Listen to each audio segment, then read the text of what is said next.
The biggest mistake that I see with people who are trying to become healthier is that they think getting healthy means flipping your life upside down overnight. For me, the biggest changes in my life did not come from extremes. They came from tiny, small habits that I would stack over time, which eventually turned into discipline. Now, the mistake that most people make is that they try to do too much too soon. So today, I want to share 10 of the habits that actually changed my life. Not because they're perfect, not because they are the only way, but because they worked for me. And maybe they can spark something within you as well. If you implement some of these things that I talk about, you might be able to achieve your health and your wellness goals faster and more efficiently. The first habit that I implemented many moons ago was tracking my food intake.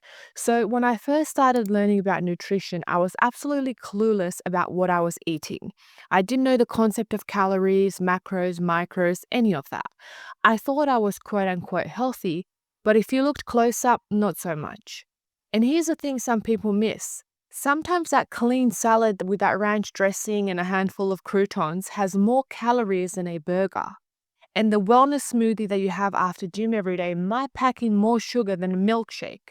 It's important to be aware of this. So tracking my food was like putting on glasses. Suddenly I could see. I realized how much I was underestimating and sometimes overestimating my food intake. And once I had this awareness, I had control. I had knowledge. I wasn't tracking forever. I was tracking to learn. And now I can eat intuitively because I have built that foundation and that knowledge. So, a simple action step for you is just to track everything that you eat for a week or two. Don't change anything just because you're tracking. Be honest, put it down, calculate it, and look at the reality of what is going on into your mouth. You will be surprised by the outcome of that. And you don't have to keep doing that forever. You have to keep doing that until you establish a baseline from which you can work with to change things and to work towards your goals, whatever they may be. But you need clarity and you need awareness first. Habit number 2 was building a high protein foundation. Now, these days for me, if a meal doesn't have protein, it doesn't count as a meal for me. I'd rather not eat than not have protein. That's how important this habit has become. I start every plate with chicken, fish, beef, lamb, eggs, whatever it is. Around that protein, I will add vegetables, I'll add fats, and if I have some room left over, I'll eat the fun food. This way, I'm always fueling my body properly first. And the difference for me was crazy. My energy leveled out, there were no more crashes, no more hangry moods, no constant snacking. It was like flipping your body from chaos mode to stable mode. For you, if you're not inclined and if it's not habitual for you to eat protein, I would just suggest that with every meal that you eat, have a look at your plate, ask where is the protein. And if you haven't put it, figure out a way of how you're going to put 25 to 35 grams of protein on each and every plate. It's going to make a massive difference for you. Habit number 3, cutting out processed grains. Now, this one's controversial because everyone tells athletes they need pasta, they need rice, they need bread, they need carbs for energy. And sure, there is a place for them, but when I cut out processed grains, I felt better than ever. My recovery improved, my energy skyrocketed, and I wasn't crashing mid-afternoon. I had so much clarity, so much focus. For me, it wasn't about restriction, it was about clarity, less fog, more fuel, just feeling cleaner overall. For you, it can mean swapping out just one processed grain meal this week for a whole food alternative. Eggs instead of cereal, vegetables or potatoes instead of pasta, and then just notice how you feel. Track that over time and see the outcome of your energy levels, your sleep, your performance, your mental clarity. It's going to make a significant change. Habit number 4 was intermittent fasting. Now, intermittent fasting gave me freedom. I used to think that I needed to eat 6 meals a day. I used to think I needed to calculate everything I eat or my metabolism would collapse. And that's what the fitness industry does try to drill into you. Eat breakfast, lunch, dinner, have some snacks. But fasting flipped that. There was no more lugging around Tupperware. There was no more obsessing over meal prep. I could just push my first meal later in the day, and suddenly I had so much more time, I had so much more focus, and so much more clarity. The best part for me was bigger, more satisfying meals later in the day because I love to eat. So, an action step for you could be just to delay your first meal by a couple of hours. That's all you have to do.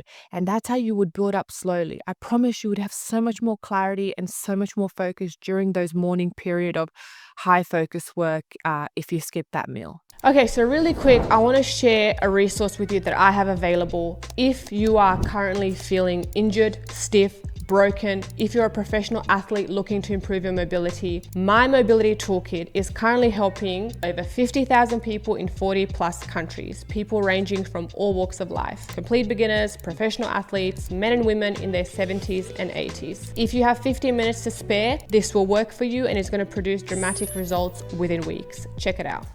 Habit number 5, prioritizing movement always. There was a time back in the day when I used to travel a lot or I had long work days, which made me skip training because my excuse was I can't actually do my session because I don't have the equipment, I don't have the resources. But then I realized I could actually move anywhere, anytime with nothing but my body and get a better workout than I would at the gym.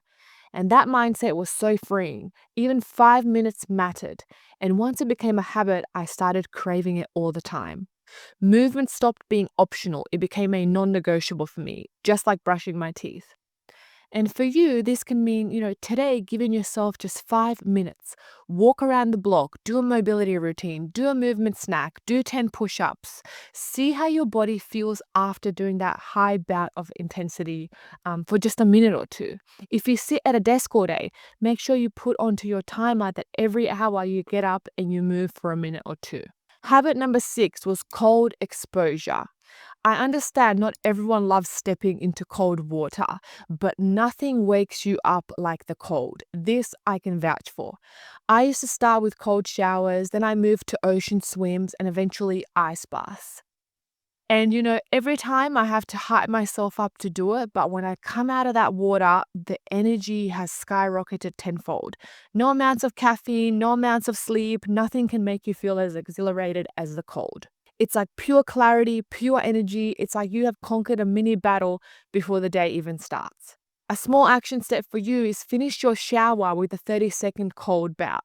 That's it. And you can build up from there, eventually having completely cold showers, eventually exposing yourself to some ice baths, and then making it a daily habit. It will transform you, not only physically, but also mentally. Habit number 7, getting addicted to the outcome. Here's the truth. Maybe I don't always love training in the moment. Maybe I don't always love skipping my favorite foods, but I love how I feel afterwards. I became addicted to that outcome, the strength, the clarity, the way that I move, the way that I look, my confidence. That shift made discipline simple because I wasn't chasing the moment. I was chasing the vision. So getting addicted to the outcome makes you understand what is available to you out there if you do the things required to get you there. So the next time you want to quit or skip training, pause and ask yourself, how will I feel after I do this? Anchor into that with everything that you do. Visualize the outcome, get addicted to that, and then take the process needed to get you there. Habit number 8, daily stillness. Wow, this was a big one for me. My brain is naturally go, go, go. So for years, I was always in overdrive, cortisol high, thoughts racing, never present in any single moment. 5 minutes of stillness changed that for me completely. Just breathing, just being with myself. And it was like pressing a reset button. Suddenly, I was forced to be calm. I was forced to be aware, more grounded, present with my thoughts. And my brain was still going, don't get me wrong. But the thing is, stillness is a skill. At first, you'll be restless, but over time, it becomes the quiet space that your brain craves. Very simple action for you. Set a timer for 5 minutes today. Sit, breathe, and do nothing. It will feel awkward at first, but stick with it. It's going to produce dramatic results. Now, I tend to sit still for hours on end when I'm going through a really hard, sort of intense project. Habit number 9, environment hygiene. For me, this was a big one too. Your space equals your energy. And if my house is cluttered, my head feels cluttered too. I cannot focus. I cannot do anything. So I made a rule. No dinner until the kitchen is clean. Daily resets, not massive weekend cleanups.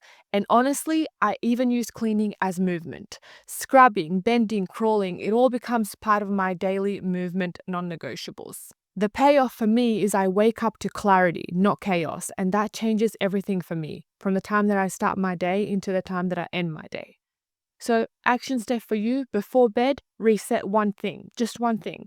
Clear the dishes, tidy your desk, fold your laundry, wake up to a clean state. And if you're already a clean person, well, all the more power to you. You'll know what I'm talking about. Habit number 10, tech boundaries and fiction reading. When I'm with friends, in nature, or with my dog, my phone is off. Not silent, not on do not disturb, completely switched off.